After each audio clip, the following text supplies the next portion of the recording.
గతంలో ఏంటంటే నాయకుడు గొప్ప వల్ల గెలిచేవాళ్ళం. కానీ ఈరోజు మీ నాయకుడు మీ నియోజకవర్గంలో చేసిన పనిని సోషల్ మీడియా ద్వారా ప్రజలకు చూపిస్తే కానీ ఈరోజు చూడలేని పరిస్థితి. నేను ఇంతకుముందు మా కాన్స్టిట్యున్సీలో ఈ సోషల్ మీడియాకి ఇంపార్టెన్స్ ఇవ్వమని ఎప్పుడు అడిగేవాళ్ళు. నేను పట్టించుకునేవాడు కానీ, ఎందుకంటే ఊరికొనే సోషల్ మీడియా లేదు, ముందు ప్రజలకు పనిచేస్తే కదా అని చెప్పి. కానీ పక్కవాడు చనిపోయేది కూడా వార్తని సోషల్ మీడియా ఇప్పుడు చేతిలోకి వచ్చింది. ఈ మాయదారి మిషన్లోకి మన జీవితం వచ్చింది కాబట్టి ఇప్పుడు రైతన్నలు కూడా సోషల్ మీడియా టీవీలు మానేసి సెల్ ఫోన్లోనే చూస్తున్నారు. అందరూ ఆండ్రాయిడ్ ఫోన్లకు అయ్యారు కాబట్టి మీ పాత్ర ఈ మీట్ అండ్ గ్రీట్ ద్వారా ఇంకా సలహాలు ఇస్తూ మాకు మా నాయకత్వాన్ని కూడా మీరు నడపాలి. ఎందుకంటే మీరు వేల మందికి రీచ్ కాగలరు. ఈరోజు స్వామి గారు ఎన్ని రోడ్లు వేశారు, సత్య గారు ఎంత నిధులు తెచ్చారు, ఎక్కడ వస్తుందంటే అది సోషల్ మీడియాలో చూస్తే, లేకపోతే ఆ ఊరిలో తెలుస్తుంది, పక్క రోడ్డుకి తెలియదు.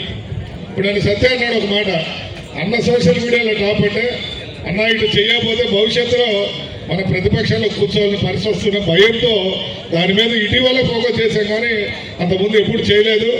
తప్పకుండా మనందరం కూడా ప్రతి గ్రామంలో ఐటీడీపీ కోఆర్డినేటర్ మంచి యాక్టివ్ పర్సన్ని, వాళ్ళ ద్వారా మై టీడీపీ యాప్ కూడా, అంటే బాబు గారు కానీ ఏ పని చేసినా కూడా ఈరోజు ప్రపంచ దేశాల్లో బాబు గారిని జైలు వేస్తే ఎవరి ద్వారా లేని సమాచారం సోషల్ మీడియానే.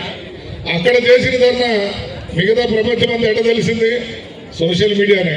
కాబట్టి మీ సాఫ్ట్వేర్ రంగాల్లో ఉన్న వాళ్ళు మీరు అన్నట్టు మీ ఉద్యోగంతో పాటు 1 గంట లేకపోతే అరగంట మీరు పోస్ట్ చేయగలిగితే అది వైరల్ స్ప్రెడ్ అయ్యి తిరిగి తెలుగుదేశం పార్టీ 2029లో ఖచ్చితంగా అధికారంలోకి రావడానికి మనందరం కృషి చేస్తాం. ఎందుకంటే గత 1924లో మీరు చూసుంటారు, ఒక నరకాసుడి పాలన ఏ విధంగా ఉంటుందో ఆ విధంగా పరిపాలించిన వ్యక్తులు ఉండబట్టి దాన్ని ఈరోజు మోడీ గారు కూడా మనతో మాట మాట్లాడారు.